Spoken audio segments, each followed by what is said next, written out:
Kim Dotcom wins his data back. Does the Fifth Amendment protect encryption keys? And Evernote and LinkedIn get more secure. All that and more this time on ThreatWire.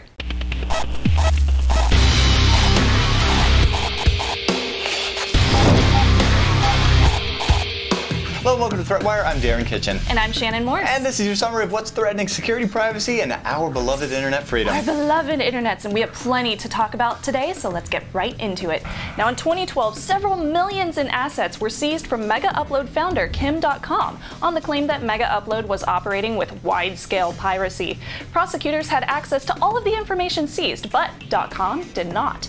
In New Zealand, a court just ruled that the warrants used for Dotcom's home raid were illegal, thus requiring police to give his defense attorneys access to all evidence that had been used against him. And of course, if any of this evidence is deemed as irrelevant, it has to be returned to Dotcom. Dotcom, who is currently residing in New Zealand and is facing extradition charges to the United States, says Megaupload was a storage facility for files and shouldn't be held accountable for any illegal use. Should go to Singapore. Yes, Singapore, win!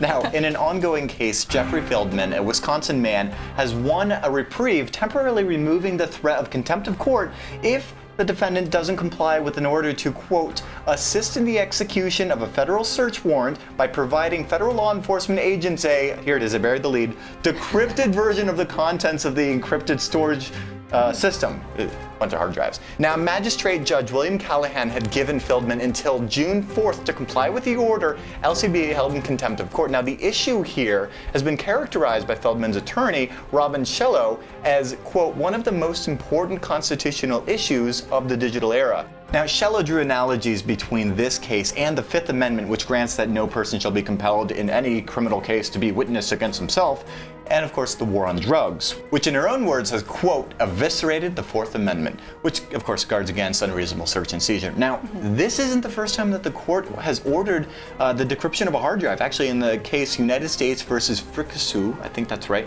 the court found that the specific case that the government already knew the information would be incriminating, and that as a foregone conclusion, it bypassed the Fifth Amendment privilege.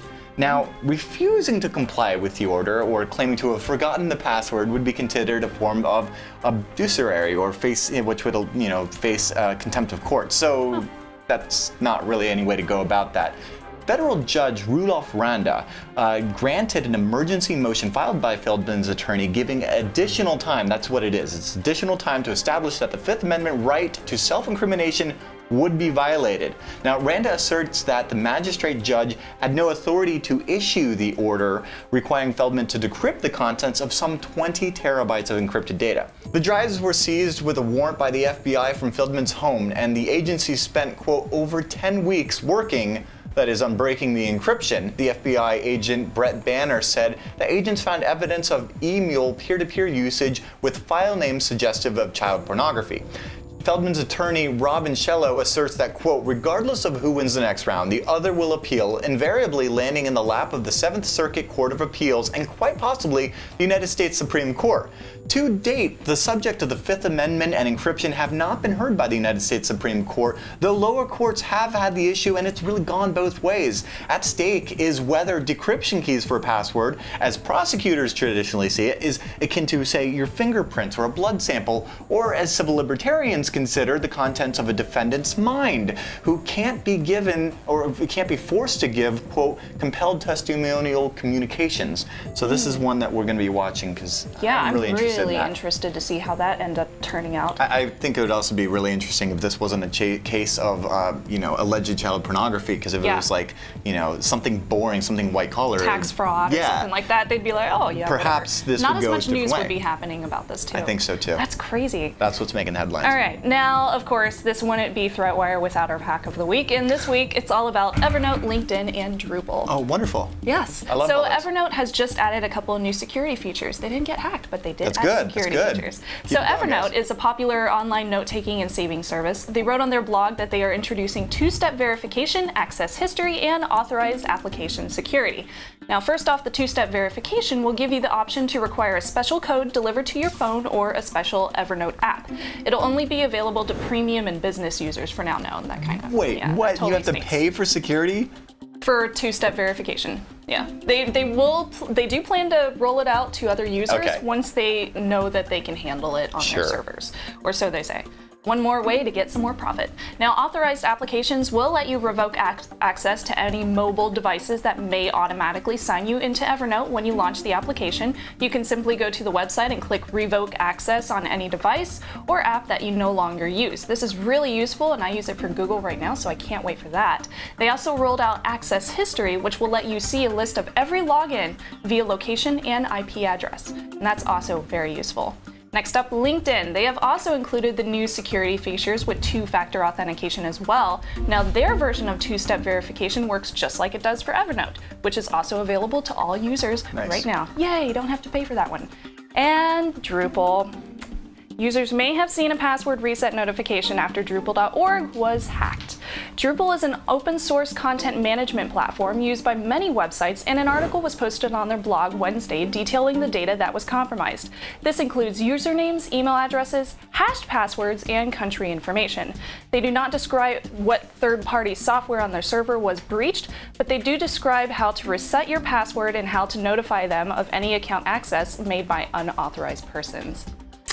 More hacks. Hey, but it's people going in the right direction. That's true. It's going to teach them how to do it. More two-factor. We're going to end up with like 50 apps on our phone just to log into websites. That's I'm okay with that.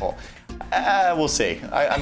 Let's wait for it to shake out. Now, last week we asked you if you're concerned about China, and our comment of the week comes from Zaipai, who wrote, quote, "It's not real surprise that China is hacking. In fact, all of the hacking that they have ever done over the past few years was practice to get into defense systems. China's leaders have been watching and learning and finding our and other countries' weak spots. China is a sleeping dragon that is getting ready to go to battle." I don't think we have.